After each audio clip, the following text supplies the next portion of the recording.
All right, so in this video, we're going to start looking at some application problems with our vectors. So we're going to go through a few different examples to kind of see some different uses for these vectors in the real world. So our first one, example 1, says a man pushes a wheelbarrow up an incline of 20 degrees with a force of 100 pounds. And we just want to find the horizontal and vertical components of that force.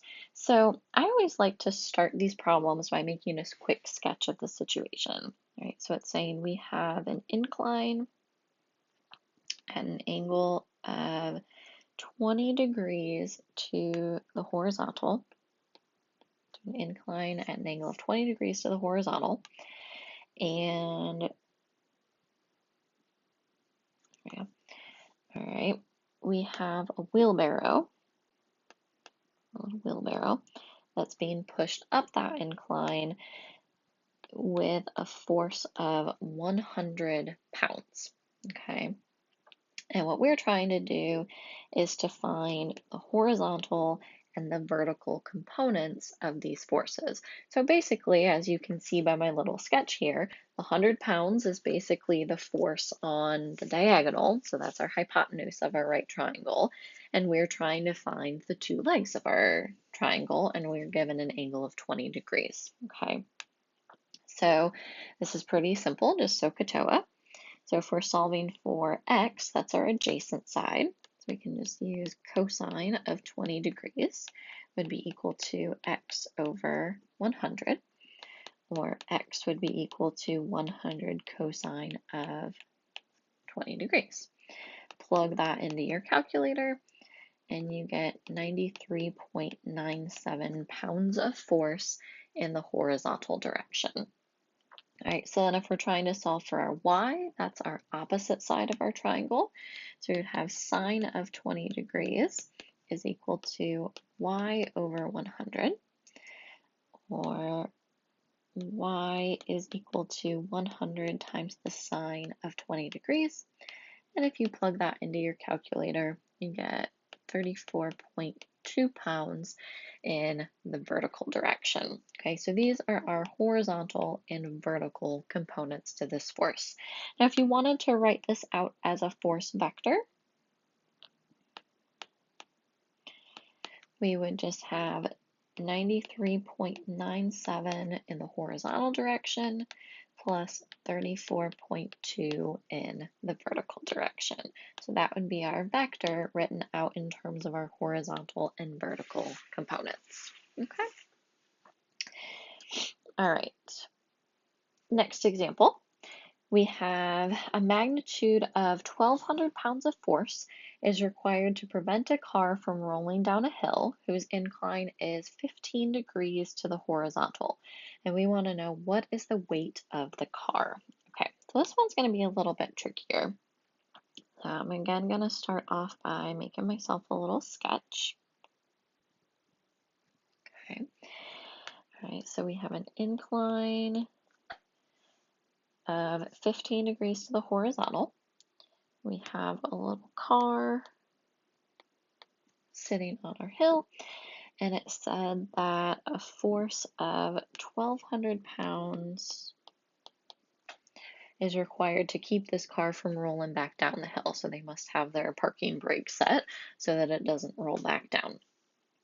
Okay, now with these, the way that we're going to deal with these is basically to think about all the different forces that are acting on this car. So you're going to have to put on your physics hat for a minute. So one thing that we have to think about is the force that acts on everything, which is the force of gravity. And of course, gravity is always going to pull straight down. So the first thing we have here is the force of gravity, which I'm going to call F sub g. Okay, so F sub g is the force of gravity. Now, interestingly enough, the force of gravity is actually exactly the same as the weight of the car. Okay, and that's true for anything. The force of gravity is the same as the weight of that object. Okay, All right, now another force that we have acting on this car is the force between the car and the surface of the road. So perpendicular to the surface of the road, we have the road is pushing up on the car and the car is pushing right back down on the road, okay? This is what's called the normal force. You don't really have to know that terminology. I'm going to call it F sub n, okay? All you guys need to know is just this is the force of the car against the hill.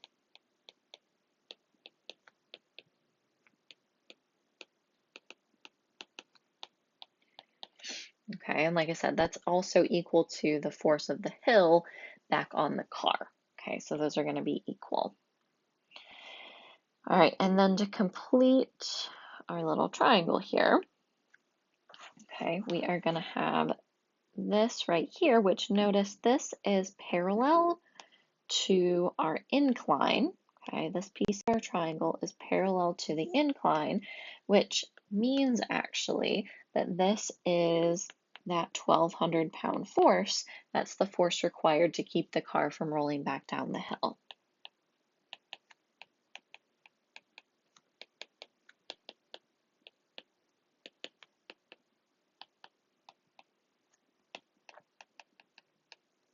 Okay, so those are all of the forces that we have acting on this system. Okay, so we now have sort of built this second right triangle within our system. So this is what we're going to use in order to solve this problem.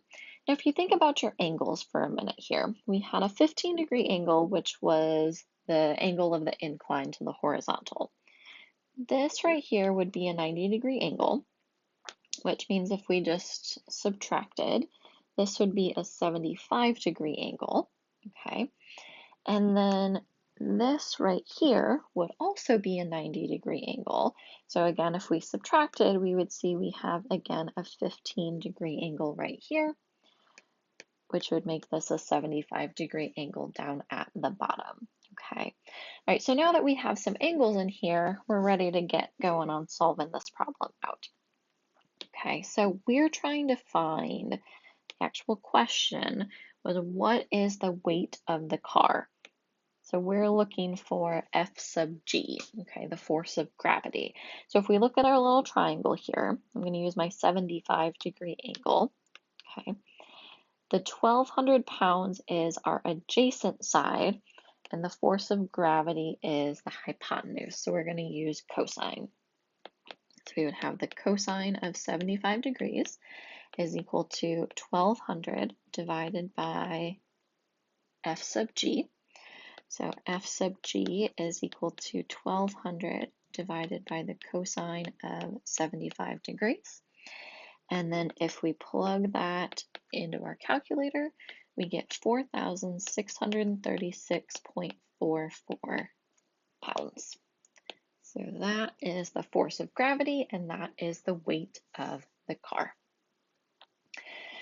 All right, guys, I'm going to end this video here, but we're going to keep going through some more examples in the next couple videos.